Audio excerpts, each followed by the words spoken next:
All right, y'all, you're locked on Falcons. I'm your host, Aaron Freeman, and today I am joined by Tori McElhaney of AtlantaFalcons.com. We'll talk about Kyle Pitts' usage, possible switch at quarterback, and we'll explore if AJ Terrell has regressed on today's Locked on Falcons. You are Locked on Falcons, your daily Atlanta Falcons podcast, part of the Locked On Podcast Network, your team every day.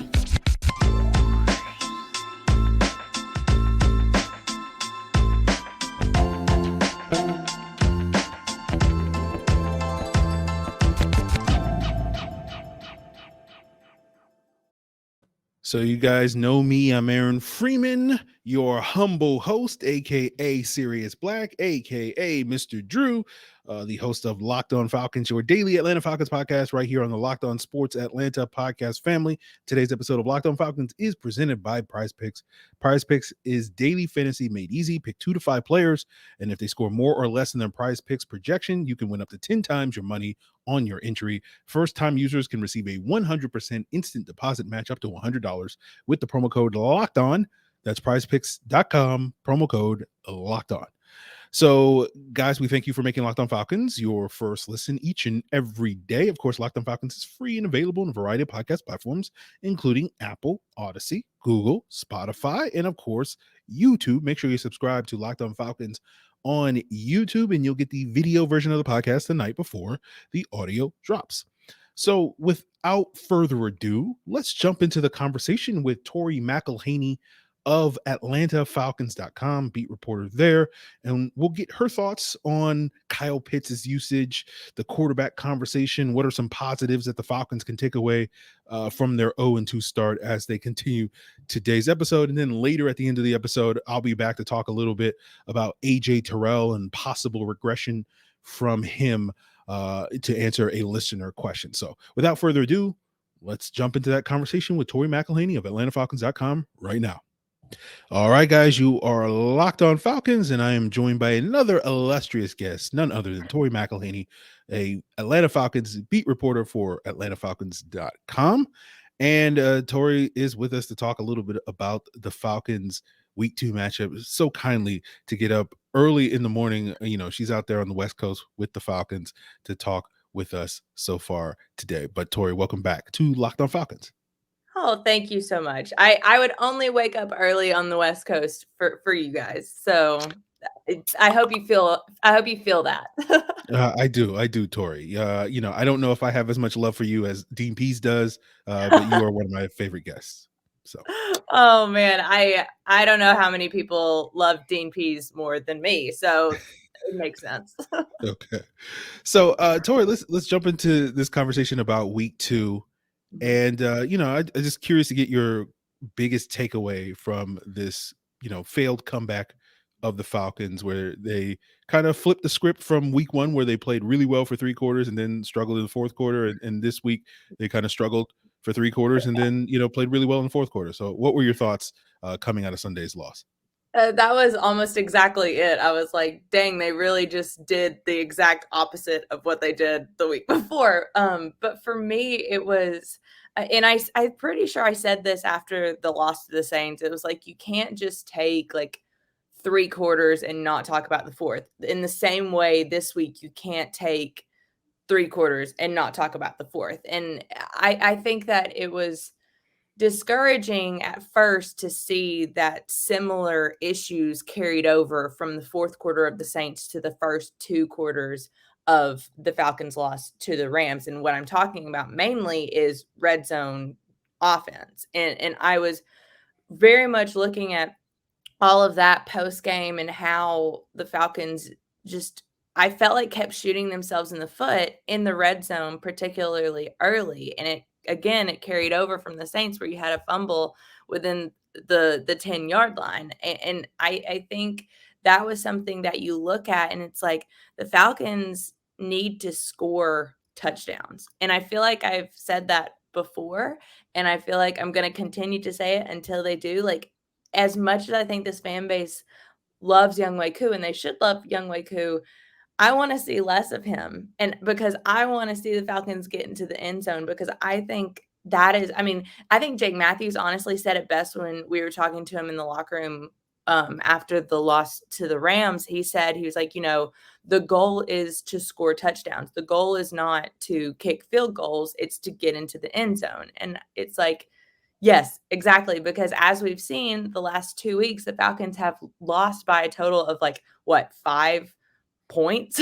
So if you're getting into the end zone, does that make a difference in the long run? I think it kind of does. Yeah, absolutely. Now, this is the second week in a row where we're talking about, maybe at least not here on Locked On Falcons, but elsewhere in the world in Falcons fandom, people overreacting to maybe, if you can term it that way, to something Arthur Smith said in his post-game press conference. But obviously a big talking point coming out of the Rams game for a lot of folks is, why isn't Kyle Pitts getting the ball more? He once again had 2 catches for 19 yards, although I guess technically his efficiency is a little bit better this week because he only had 3 targets in this game versus 7 targets in week 1. But what are your thoughts so far on Kyle Pitts and his usage so far this year? Yeah, it's very curious. I'm very curious to maybe ask some more questions this week about what Kyle Pitts' usage is over the course of the first 2 games of the season. And because for me, when I'm looking at it now, and I preface all of this by saying I have not watched an all 22 film yet. So I do think that I would like to sit down and watch, okay, how are defensive coverages shading towards Kyle? Arthur Smith has talked about that, I think, 2 or 3 times since this season has begun, that he keeps saying Kyle is doing things that are helping other people out. And it's like, okay, when you hear that, you think that means that Kyle Pitts is covered. He has 2 people on him. Maybe that allows somebody else in a different part of the field to get open. So is that a part of it? Is what Marcus Mariota does at quarterback, is that a part of what we're seeing, the lack of targets for Kyle Pitts? Is that a difference maker? Because I do think it is different when you have Marcus Mariota under center and not Matt Ryan, for many reasons, but also targets for one of your top receivers. So all of those things, I think, correlate to this lack of targets for Kyle Pitts. I think it's probably a situation where all of it's true. And I think for what we're talking about in terms of Arthur Smith saying, this isn't fantasy football, we're trying to win games. And the full context of that quote is Kyle Pitts is an important part of our offense, and he's doing things that are helping other people out. That's essentially the full context of the quote. But of course, people take this one part and completely look at it like, oh my gosh, you're not winning games, and you're not getting the ball to your arguably best player on the field. And it's like, that's, yes, I mean, it's like, yes, he said that, but also we have to think there's probably a lot more going on. And I don't think it's fair to just be like, oh, Arthur Smith isn't calling plays to get Kyle Pitts the ball. Because I do think, like what I was saying, there are multiple layers to this that go hand in hand with why we're seeing Kyle Pitts have the targets that he has. Yeah. And that's my feel. Yeah, I'm also very curious to get some eyes on the all 22 to sort of revisit this topic later in the week, and that will certainly be something discussed here on Locked On Falcons. But as we continue today's episode, we'll talk a little bit more about Marcus Mariota in the Falcons quarterback situation, and whether or not whispers are getting louder that maybe they need to make a change at the quarterback position. We'll get Tori's thoughts on that coming up as we continue today's episode. So, guys, there's still more to come on today's Locked On Falcons. But before we get there, I do want to tell you about the world's largest car sharing marketplace. And that is, of course, Terrell. And with Terrell, you can book any car you want, wherever you want, from a community of local hosts. You can browse a huge selection of vehicles for just about any occasion, just about any budget across the US, Canada, and the UK. If you want to book a spacious SUV or minivan to take that family road trip, you can do that. If you want to get a classic or luxury car for that special event calendar that upcoming birthday, you can do that as well. You can find an affordable economy card that's, fits within your budget, that's just going to get you from A to B. Or you can test drive that sort of new electric vehicle that you've had your eye on to sort of see if it fits in with your, lifestyle, or maybe you're making a change there. You can do that, of course, as well with Turo. Turo hosts can even deliver the car right to you. Every trip is backed by liability insurance. Terms, conditions, and exclusions do apply. And all you got to do is head on over to the website at Turo.com so that you can ditch boring rental cars and find your drive again at Turo.com. That's Turo.com. So I am joined by Falcons beat reporter Tori McElhaney of AtlantaFalcons.com, and we're talking about this week 2 matchup. And she talked a little bit about, how much does Marcus Mariota's decision making, because ultimately the quarterback is the person who's deciding who's going to get the ball on any given play, not just the guy, calling the plays on the sideline. But he talk about Mariota's decision making in terms of distributing the ball to players like Kyle Pitts hasn't been a problem for Drake London. But again, that's something we'll probably discuss a little bit later on this week on Locked on Falcons. But I am curious, Tori, with your thoughts on the quarterback situation. It seemed like a lot of people coming out of that game were a little underwhelmed with Mariota's play for the second week in a row. And it seems like more and more those voices calling for Desmond Ridder to get his first start of the season, seem to be getting louder week to week. I'm just curious, what are your thoughts on that? Yeah, I'm not gonna lie. The score was 31-10, and I think I tweeted, you do wonder at what point do you maybe perhaps potentially see Desmond Ridder, and then the Falcons go down and score, and then things started rolling in a different direction. So that thought kind of just completely went out the window. But it is a question that I think a lot of people are curious about, is like, if and when we do see Desmond Ridder, because I do think at some point, do you want to know what you have in him? Because Marcus Mariota is only on a 2-year deal. This is not your long-term answer at the quarterback position, but do you have it in Desmond Ridder? And that's a question that I think a lot of people are curious about. I know I'm curious about, and I'm curious to see how this coaching staff handles that. And if we do at some point see Desmond Ridder not just get in games, but maybe start games. I don't know the answer to that. I don't know what they're thinking in terms of how much or how little they need to see Desmond Ridder to make that ultimate decision on, is this the guy that we want to move forward with? What I will say about Marcus Mariota is that I thought I've said this before and I'll say it again. I do think he adds a different wrinkle to what the Falcons can do offensively. But I think about the interception by Jalen Ramsey in the end zone and how frustrating that kind of was, because I know you're looking at 3rd and 13, you're looking at a 3rd and long situation, but clock is on your side, time is on your side, and you have essentially 2 shots to get a first down. And then the worst thing you could do was to throw an interception in that moment. And so I think there are certain things like that where it's like, it kind of is like, oh man, I wish something else would have happened there. But at the exact same time, it's like, Marcus Mariota is the guy. He's your QB1. And how long are you going to ride it out? Because I do think at some point you do need to see Desmond Ridder, but that's of course just me. I'm not the ones that are calling the plays, and I don't know how far along Desmond Ridder really is to realistically get some playing time in an actual game. So that's something to monitor, I think, as the weeks of this season go on.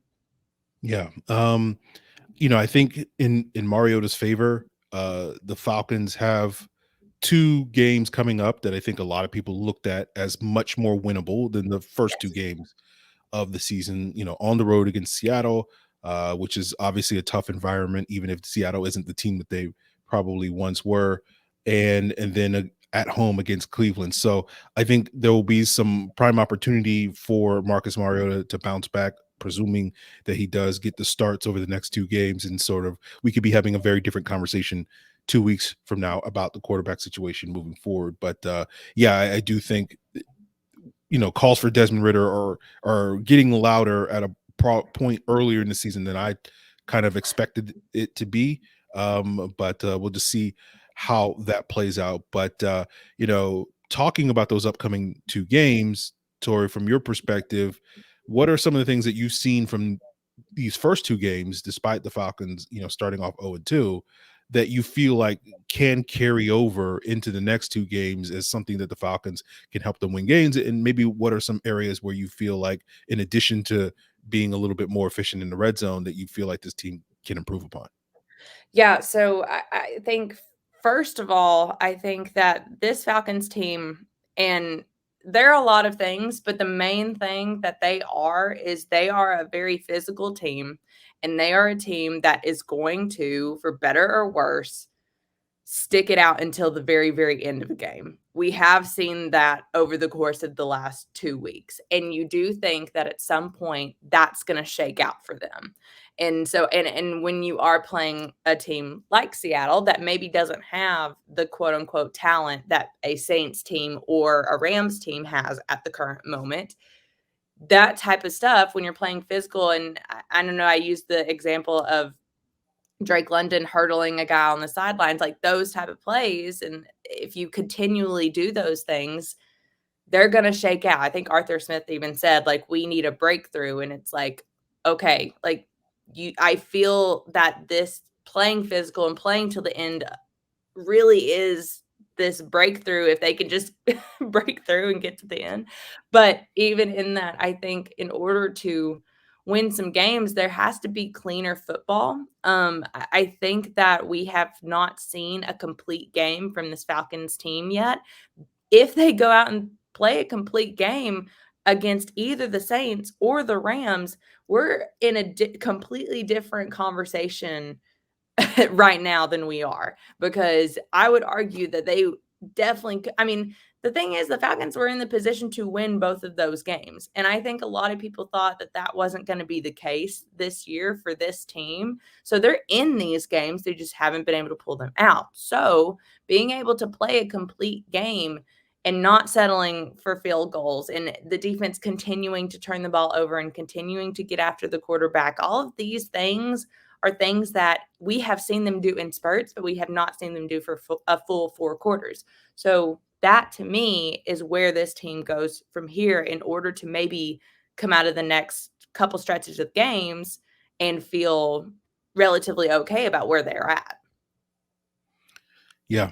Has there been any sort of surprises for you, players or units or something that have surprised you in a positive way in these first 2 games? Yeah, I think I've been fairly surprised by the offensive line. And I know that Marcus Mariota has a lot to do with that, because he can extend plays in a way that we weren't, in a way that Matt Ryan wasn't. And that's not anything against Matt Ryan. That's just not the quarterback he is.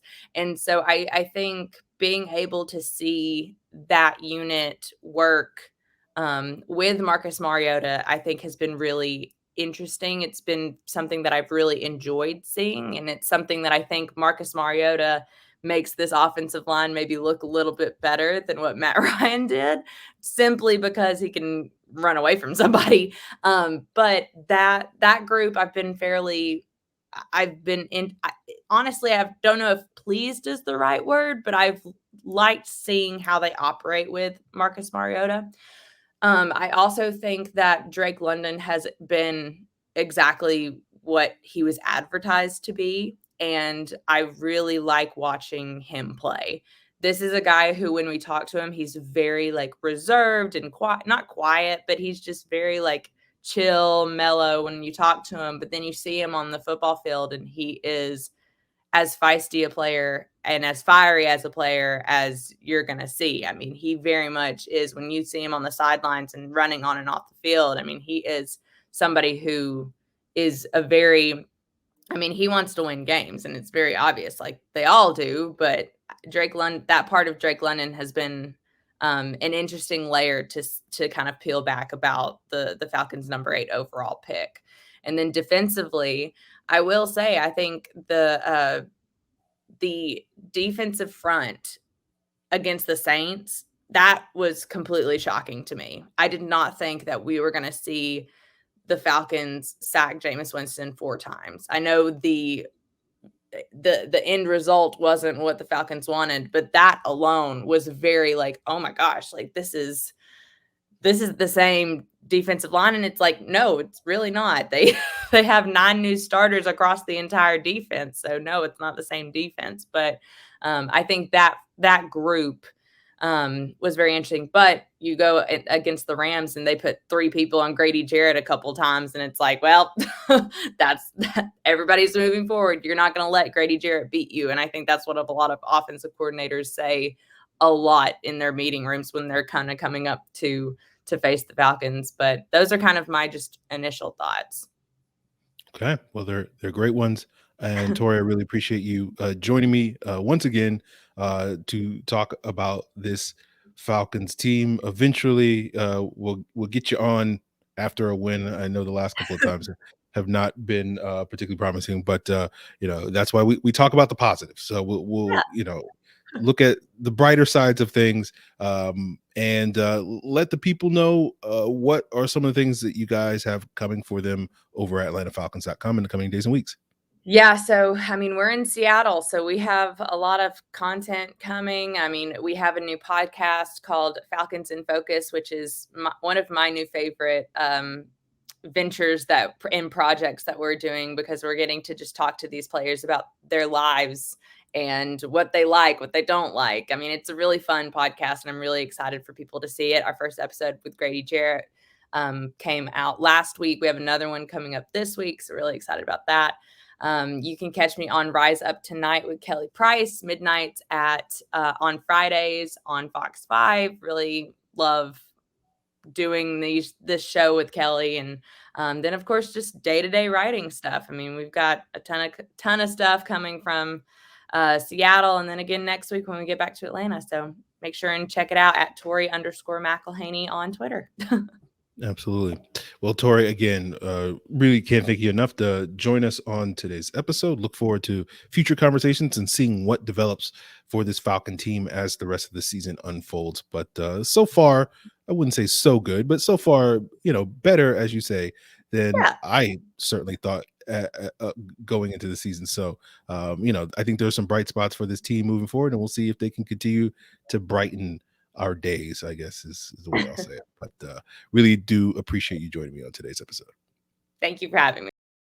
So, guys, still more to come on today's episode, and we'll answer a couple of listener questions talking about AJ Terrell and his regression and changing role for him. We'll talk a little bit about the blocked punt from Troy Anderson, as well as the impact of the preseason. These listener questions come from last week after the Saints game, but some of them still kind of apply after the Rams game, and we'll get into that as we continue today's episode. But before we get there, I do want to tell you about Prize Picks, the fun new way to play daily fantasy. All you got to do is pick 2 to 5 players and see if they score more or less than their Prize Picks projections. And the great thing about Prize Picks is you're not competing with other people. It's just you versus the projections, and they offer projections for any sport you want to watch, whether that be NFL, MLB, NBA, NHL, PGA, college football, all that and more. And the great thing about Prize Picks, it's safe, it's easy, it's fast, and it's currently in operation in over 30 states in the US and Canada. All you got to do is download the Prize Picks app or go to prizepicks.com and sign up for the new fun way to play daily fantasy. And first-time users can receive a 100% instant deposit match up to $100 with the promo code Locked On. That means if you deposit $100, Prize Picks will give you another $100 to play with.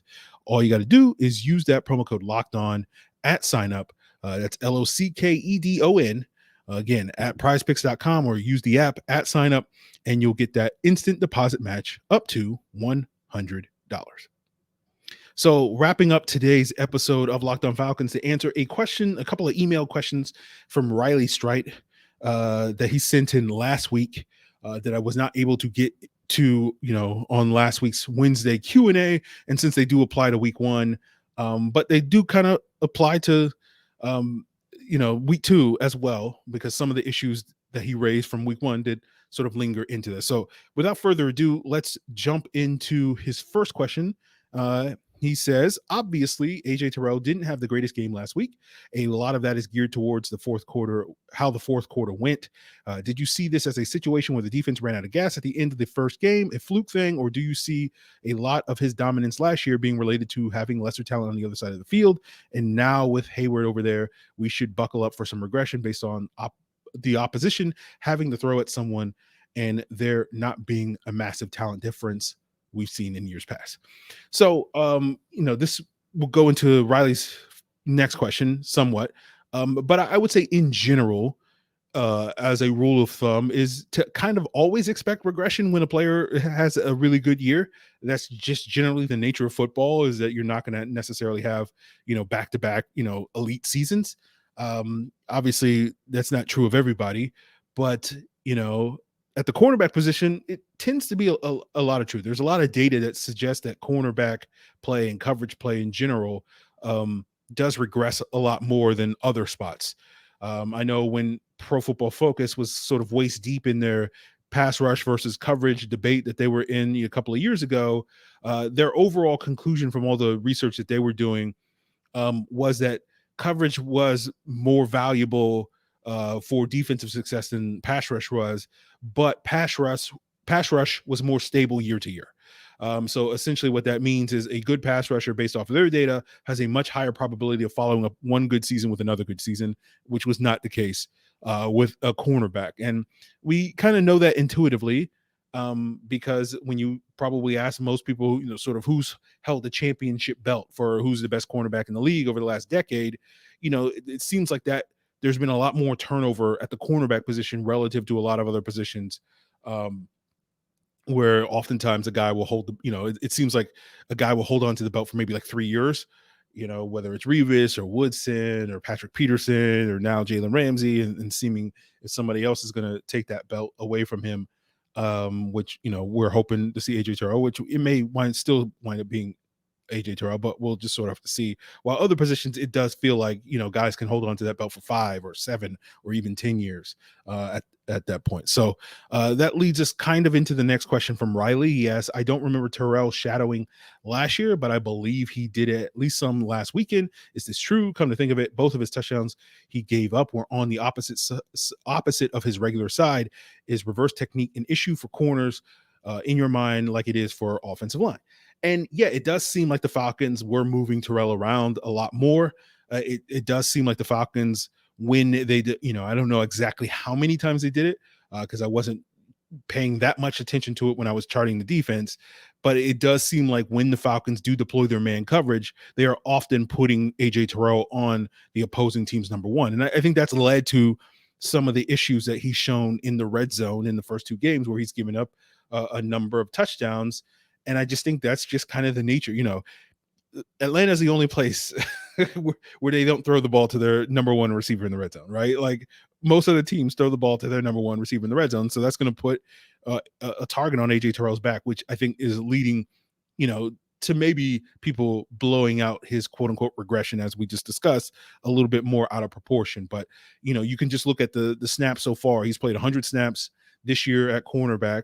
And about 64% of them have been as a left outside corner, compared to last year where that number was 90% of his snaps were at left outside corner. So the Falcons are moving him around, and that, they're asking him to be more of a shadow, not a pure shadow corner, but more of a shadow corner this year based off what I've seen so far. And that's going to potentially lead to issues. Like when we go back to AJ Terrell's rookie season, like the bad games that he had were when he was being asked to be a shadow corner. And that just may not be something that he's particularly great at, and based so far off his career, like that seems to be the situation. So, but we'll see. Again, there's still 15 more games to play out, and we'll see how it all plays out. But as far as, technical issues moving from one side to the other at cornerback, I've heard people talk about this. My experience or my understanding of it, again, I'm no expert. It is not, I don't have as great a grasp of cornerback technique as I do offensive line technique. And a lot of that is owed to the fact that, over the last 20 years, the Falcons have had generally bad offensive line. So I've taken it upon myself to learn more of the intricacies of that position than I have at the cornerback position. But I don't think it's as big an issue at cornerback because just the nature of the positions make it so that cornerbacks have to be able to move in multiple directions and go this way and go that way to shadow receivers. And so you can't sort of have one-sided technique in that regard, like you can on the offensive line, where like your kick step as in pass protection is going to be pretty much consistent down in and down out. You're just it's muscle memory, and that leads to, I think, a lot of the issues when guys have to change positions because they've been practicing that muscle memory for hundreds, if not thousands of reps over a number of years, and then you change that. It takes time to build that muscle memory. And cornerback, I don't think you can ever really build the type of muscle memory to the point where it's like, well, I only work on when I play on the left side, or I only work when I play on the right side. I think really with cornerbacks, it's much more of a who's the receiver I'm lined up against, more so than what side of the field I'm on. Riley's third question is, I felt like the game was very encouraging for what could be this year, not necessarily wins wise, but in terms of competitiveness, until it obviously wasn't. But in the end, I still feel positively about how the game went overall.